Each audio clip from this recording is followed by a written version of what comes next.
Hi everyone, my name is Raman Luthra. हम अभी इस चैनल में फाइनेंस के बारे में डिस्कशन कर रहे हैं। ये both SEBI and RBI grade भी दोनों के लिए रेलिवेंट है। अभी हम डेरिवेटिव्स के बारे में दो टॉपिक पढ़ के आए, फॉरवर्ड्स एंड फ्यूचर्स। डेरिवेटिव होता क्या है? जो अपनी एक डेरिवेटिव एक इंस्ट्रूमेंट है जो अपनी वैल्यू एक अंडरलाइंग एसेट से डिराइव करता है। जनरली ये कहाँ से डिराइव करता है? हम क्या कहते हैं, जैसे हम एक एग्जांपल लेते हैं, कोई फॉरवर्ड क्या, कोई अगर फ्यूचर का कॉन्ट्रैक्ट। फ्यूचर के अंदर मैंने कहा फ्यूचर के अंदर मैं बाय करूंगा इन्फोसिस के शेयर को। अब जो फ्यूचर का इन्फोसिस का शेयर है वो अपनी प्राइस अपने स्पॉट प्राइस के हिसाब से डिराइव करेगा। अगर स्पॉट आज के दिन इन्फोसिस का शेयर ऊपर जाता है तो फ्यूचर के अंदर भी उसका प्राइस अप जाएगा। बात समझ में आती है? हाँ। अगर आज के दिन उसकी वैल्यू डाउन जाती है इन्फोसिस के शेयर की, तो उसका फ्यूचर का वैल्यू भी डाउन जाएगा, क्योंकि वो डिराइव अपने स्पॉट रेट से ही कर रहा है। जो उसकी स्पॉट में वैल्यू होगी फ्यूचर में भी उसके आसपास ही होगी। जनरली फ्यूचर में थोड़ी सी ज्यादा होती है क्योंकि टाइम वैल्यू ऑफ मनी होता है। ठीक है, जितना टाइम टाइम का जो डिफरेंस होता है। हाँ, फिर ये टाइम वैल्यू ऑफ मनी क्या है, सुनो। अगर आप कोई बाहर जाते हो, बाहर कोई सामान लेने जाते हो, आप अगर आज के आज पेमेंट करते हो तो कहते हैं कि हाँ आपको सस्ता मिलता है। बट अगर आप कहते हो मैं ये चीज आपसे एक महीने बाद लूंगा, तो वो थोड़ा सा आपको एक्सपेंसिव सामान लग पाता है, क्योंकि क्या पता है पीछे से उसकी सप्लाई आए ना आए, एक्सपेंसिव हो सस्ता हो, तो वो अपने आप को थोड़ा सा सेफ बेट लेके थोड़ा सा एक्सपेंसिव देता है। डेरिवेटिव्स के अंदर भी यही टाइम वैल्यू ऑफ मनी का कॉन्सेप्ट यूज होता है। और उसके जो हमें पढ़ने हैं वो हमें पढ़ना है जो instrument, forward contract, future and swaps. Forward and futures आपको मेरे लेक्चर में मिल जाएगा, पुराने में मैंने डाल रखा है। अब हम पढ़ेंगे स्वैप्स। स्वैप्स क्या होता है? स्वैप्स को पहले हम इंग्लिश वर्ड क्या होता है, स्वैप का मतलब क्या होता है, एक्सचेंज। ये भी एक्सचेंज है। इसके अंदर हम क्या एक्सचेंज कर रहे हैं और ये डेरिवेटिव क्यों है? हम इसमें एक्सचेंज कर रहे हैं कैश फ्लोज का। मेरे पास एक एसेट है, उससे कैश फ्लो क्या अराइज होगा, आपके पास कोई और एसेट है, उससे कैश फ्लो क्या अराइज होगा। हम कह रहे हैं, हम दोनों मिलके बैठ के कह रहे हैं कि यार मेरे को लगता है तेरा एसेट ज्यादा कैश फ्लो अराइज करेगा। दूसरा कहता है कि नहीं नहीं, तेरा कैश फ्लो ज्यादा, तेरा जो एसेट है वो कैश फ्लो ज्यादा अराइज करेगा। मैंने कहा ठीक है, स्वैप एग्रीमेंट कर लेते हैं। बेटा यही स्वैप एग्रीमेंट है। मैंने कहा तू अपने कैश फ्लो मेरे को दे दियो, मैं अपने कैश फ्लो तेरे को दे दूंगा। जनरली हमें कहाँ दिखने को मिलता है? अच्छा, स्वैप एग्रीमेंट हमें आईपीएल के अंदर दिखते हैं ना, तो कि प्लेयर स्वैप हो जाते हैं। ठीक है, वो भी एक स्वैप है, उसको चलो हम साइड पे रखते हैं। अब हम बात करते हैं कि जनरली एक जो दो दोस्त है, आप और आपका फ्रेंड, एक फ्रेंड कर रहा है सैलरी प्रोग्राम और दूसरा फ्रेंड कर रहा है बिजनेस। दोनों के अंदर लड़ाई हो रही है, बातचीत चल रही है, तेरी लाइफ मस्त है, तेरी लाइफ मस्त है। बिजनेस उन्होंने करा कि तेरी लाइफ मस्त है, सुबह जाओ शाम को वापस आ जाओ, इतने पैसे महीने का इन्वेस्ट आता है। वो सैलरी वाला क्या, सुबह सुबह जाओ शाम को वही रूटीन फॉलो करना, तेरी लाइफ मस्त है, जब मर्जी छुट्टी ले लो, जब मर्जी चले जाओ और जितना मर्जी पैसा कमाओ, बहुत बिजनेस में बहुत पैसा। दोनों के बारे में बात चल रही है। अब दोनों बात करते करते सीरियस हो गए। अब सैलरी वाला कह रहा है कि ऐसा करते हैं, हम एक साल के लिए अपने कैश फ्लो को स्वैप कर लेते हैं। तू मेरी लाइफ जी, मैं तेरी लाइफ जीता हूँ। चलो लाइफ जीने की बात नहीं है, चलो हम कैश फ्लो को सॉल्व करके देखते हैं। ठीक है, मैंने कहा बिजनेस वाले तू ऐसा कर कि तेरे जो अगले साल के अंदर जितने भी कैश फ्लोज होंगे वो तू मेरे को दे दे, और मैं अपनी सैलरी के सारे कैश फ्लो तेरे को दे दूंगा। सैलरी वाले की हम लेट से कह रहे हैं कि 1 लाख रुपीज का इसको कैश फ्लो आता है, और बिजनेस वाले का जो कैश फ्लो है वो अप एंड डाउन होता रहता है। बिजनेस वाला कह रहा है डन, सैलरी वाला कह रहा है डन। पहला महीना आया, पहले महीने का एंड हुआ, बिजनेस वाले ने 50,000 रुपये कमाए। ठीक है, उसने कहा मेरे पास 50,000 रुपये कमाए। सैलरी वाले ने चेक किया, हाँ 50,000, तू 50,000 दे दे, और सैलरी वाले ने अपने 1 लाख रुपये इसको दे दिए। बिजनेस वाला खुश, बिजनेस वाला खुश। अब नेक्स्ट ईयर बिजनेस वाले ने 2 लाख रुपए कमाए। इसके नेक्स्ट मंथ बिजनेस वाले ने 2 लाख रुपए कमाए, और इसने ये 1 लाख रुपए भी अटकाया हुआ है। अब इसने क्या बोला, बिजनेस वाले तू 2 लाख रुपए मुझे दे, और सैलरी वाले ने 1 लाख रुपए दे दिया। इसमें सैलरी वाला खुश। ठीक है, इसका यही मतलब है, सॉप यही है। इसके बाद जो मेन लाइन पढ़ने वाले हैं वो ये है, usually at the time of contract is initiated at least one of the series of cash flows is determined by random and uncertain variable. इन दोनों में से एक चीज रैंडम होती है, एक चीज अनसर्टेन होती है। समझ में आती है बात? दोनों चीजें अगर पता है, दोनों चीजें अगर फिक्स्ड है, तो कभी भी वो कॉन्ट्रैक्ट नहीं करेंगे। सर अगर दोनों चीजें फिक्स है तो स्वैप एग्रीमेंट क्यों नहीं होगा, कोई अपने कैश फ्लो को एक्सचेंज क्यों नहीं करेगा? एक बंदा यूजुअली अच्छे लेवल पे होगा और एक कम लेवल पे होगा। ठीक है, यहाँ पे पढ़ोगे ना, चाबी देखो ना यार। एक बंदा, एक क्या करेगा कि उसके पास, हम वापस पढ़ रहे हैं कि एक बंदा क्या करेगा कि उसके फिक्स्ड कैश फ्लोज है और दूसरे बंदे के ही फिक्स्ड कैश फ्लोज है। ठीक है, अब दोनों स्वैप करेंगे, जनरली इसके पास कैश फ्लो ज्यादा होगा और दूसरे के पास कैश फ्लो कम होगा, एक ने एक के पास तो ज्यादा होगा, तभी ये स्वैप अग्रीमेंट नहीं हो पाएगा। बात समझ में आ रही है? तभी इसके अंदर एक अनसर्टन वेरिएबल होना जरूरी है। तभी इसके अंदर एक अनसर्टेनिटी, अगर दोनों ही सर्टन है कि मेरे को पता है कि मेरी 1 लाख की कमाई है एक सैलरी वाले को, और दूसरे वाले सैलरी की कमाई 80,000 है, तो वो स्वैप करेंगे। क्यों स्वैप करेंगे? मैं क्यों 20,000 का लॉस लूंगा, या फिर दूसरा बंदा क्यों, जो बेवकूफ थोड़ा ना कोई बंदा कि जब सर्टन पता ही कि कितने कैश फ्लो है तो स्वैप अग्रीमेंट नहीं होगा। तो 1 लाख का अनसर्टन होना इज वेरी इंपॉर्टेंट, जरूरी है स्वैप अग्रीमेंट के लिए। ठीक है, ठीक है, हमें बात समझ आती है। अब पढ़ते हैं द प्रिंसिपल। अभी इसके अंदर क्या बात हुई, हमने कहा कि इससे रिलेटेड जो कैश फ्लोज है हम उसको चेंज करेंगे। ठीक है, the principal usually does not change hand during और at the end of swap. इसके अंदर क्या मतलब हुआ कि जो प्रिंसिपल अमाउंट है, जो एसेट है, जिस एसेट पे कैश फ्लो हो रहे हैं या किसी लाइबिलिटी पे हम पेमेंट कर रहे हैं, वो लाइबिलिटी और एसेट जनरली हैंड एक्सचेंज नहीं करते, बट उसके कैश फ्लो हैंड एक्सचेंज करते हैं।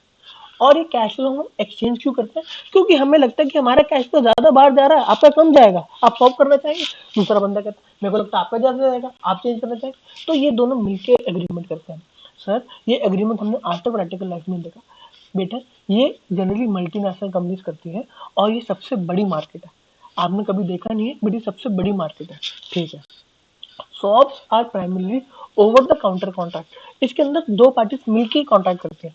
इसको हम ये एक्सचेंज, बेटा ये एक्सचेंज वाला एक्सचेंज नहीं है। हम सेंसेक्स या फिर किसी और चीज के ऊपर इस स्वैप की लिस्टिंग नहीं कर सकते, क्योंकि ये दो पार्टीज का मिलकर एग्रीमेंट करते हैं कि मेरे पास ये एसेट है, तुम्हारे पास ये एसेट है, तुम एक्सचेंज करना चाहोगे, या मेरे पास ये लोन है, तुम्हारे पास ये लोन है, एक्सचेंज करना चाहोगे। इसको एक्सचेंज पे अगर हमें लिस्टिंग करनी है तो उसको स्टैंडर्डाइज करना पड़ेगा। कभी किसी का लोन स्टैंडर्डाइज हो सकता है कि हर बंदा 1 करोड़ का लोन ले रहा है, हर बंदा 1 करोड़ का लोन ले रहा है, हर बंदा 100 करोड़ का लोन ले रहा है, ऐसा नहीं हो सकता ना। इसलिए swap agreement over the counter, over the counter मतलब आप और मैं मिलकर बैठ के बात कर रहे हैं। ठीक है, अब हम पढ़ते हैं इसके बारे में। इसके जो काफी सारे स्वैप्स हैं इसके अंदर, हम उसके बारे में बात करते हैं। सबसे पहले जो सबसे ज्यादा यूज होता है वो है इंटरेस्ट रेट स्वैप। सर, इसके अंदर फिक्स्ड क्या और वेरिएबल क्या? देखो, किसी बंदे ने लोन ले लिया फिक्स्ड रेट पे 6% per annum, 6% per annum, 6% per annum fix है भाई, हम 6% पर एनम पे लोन लेके बैठे हैं। और दूसरी पार्टी ने लोन लिया वेरिएबल रेट पे। सर, वेरिएबल कैसे? बेटे वो लाइबोर माइबोर किसी से भी लिंक्ड हो सकता है। ठीक है, अब लाइबोर अप जा रहा है तो उसके एक्सपेंसेस बढ़ रहे हैं, लाइबोर नीचे जा रहा है तो उसके एक्सपेंसेस कम हो रहे हैं, उसका जो इंटरेस्ट एक्सपेंस है वो कम हो रहा है। सर, हमें ये बात परफेक्टली समझ में आती है।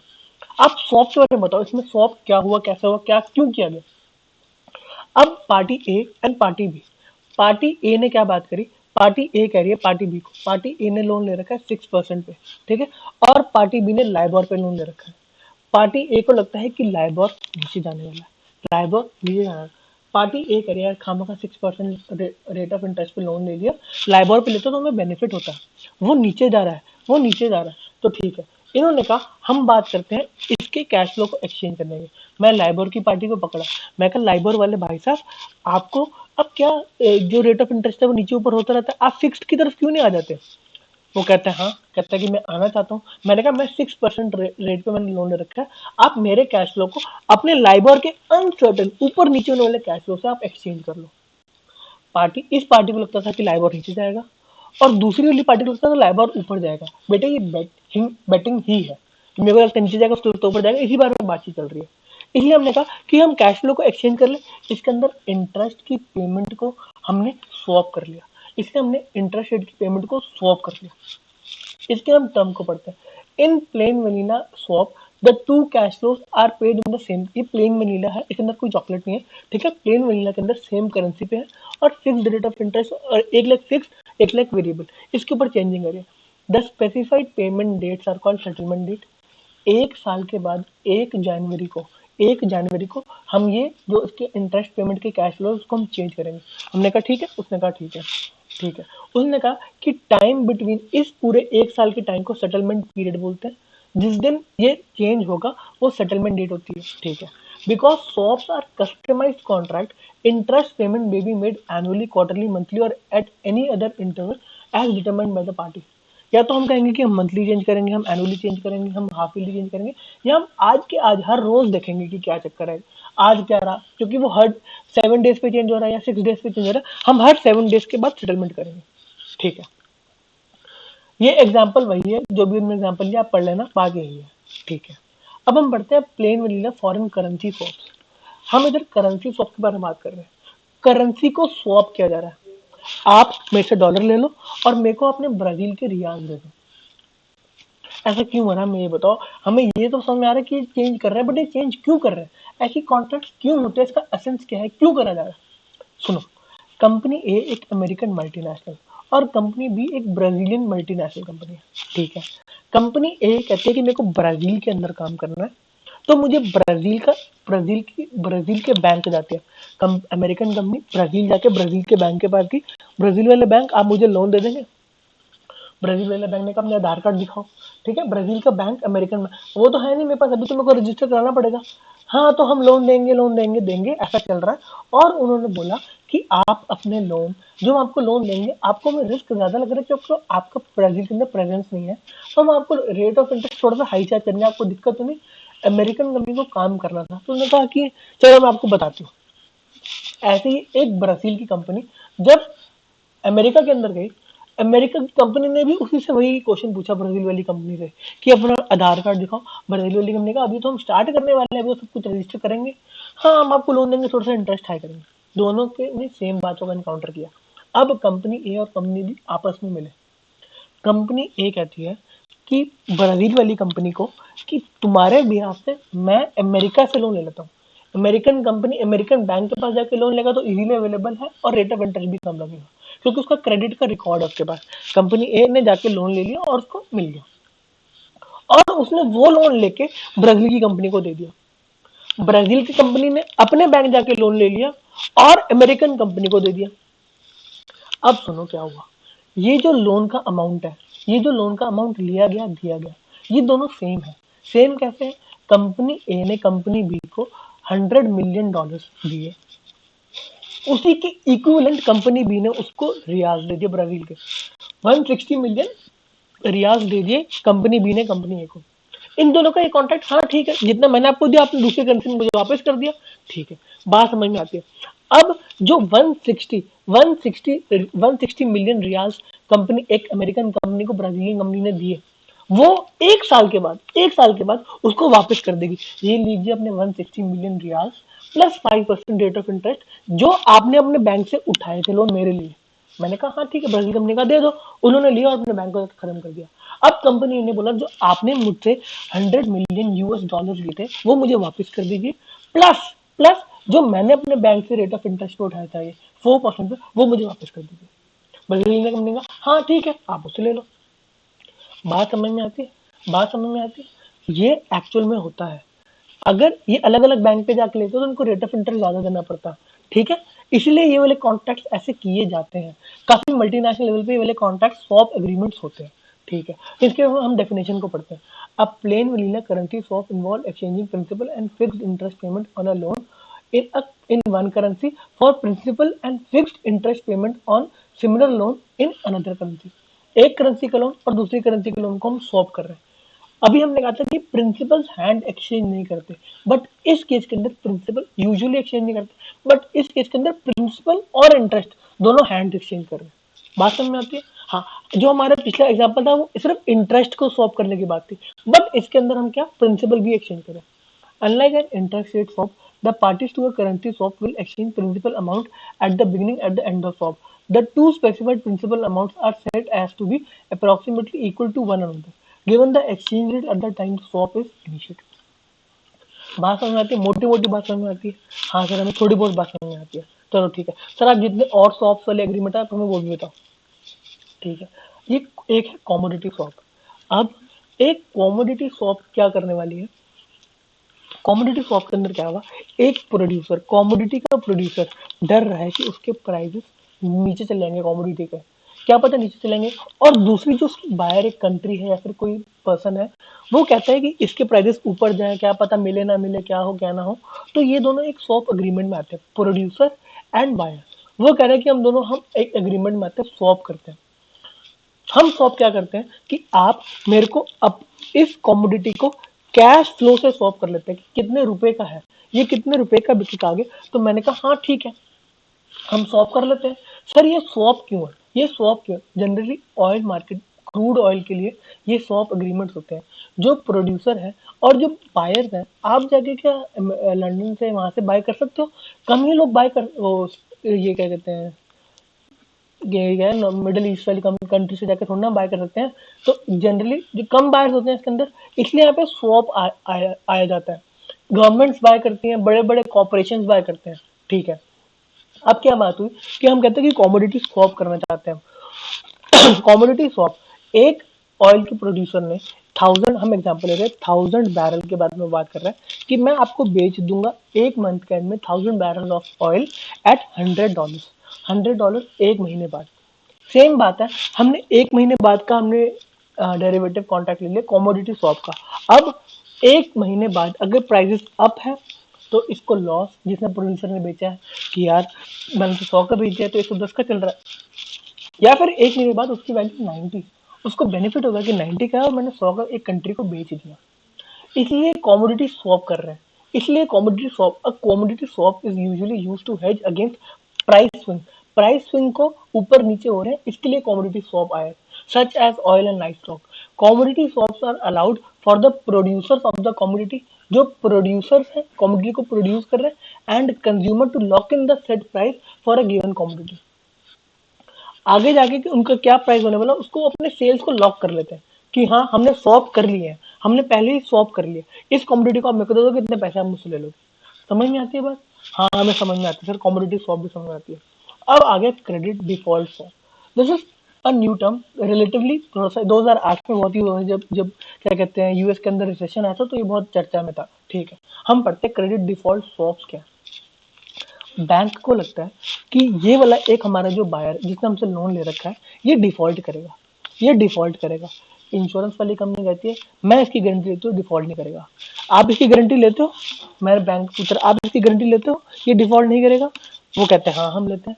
बैंक ने कहा ठीक है, इसके क्रेडिट डिफॉल्ट का स्वैप करोगे आप मुझसे? इंश्योरेंस कंपनी, इंश्योरेंस कंपनी कहती अगर वो डिफॉल्ट करेगा तो आप पेमेंट करोगे?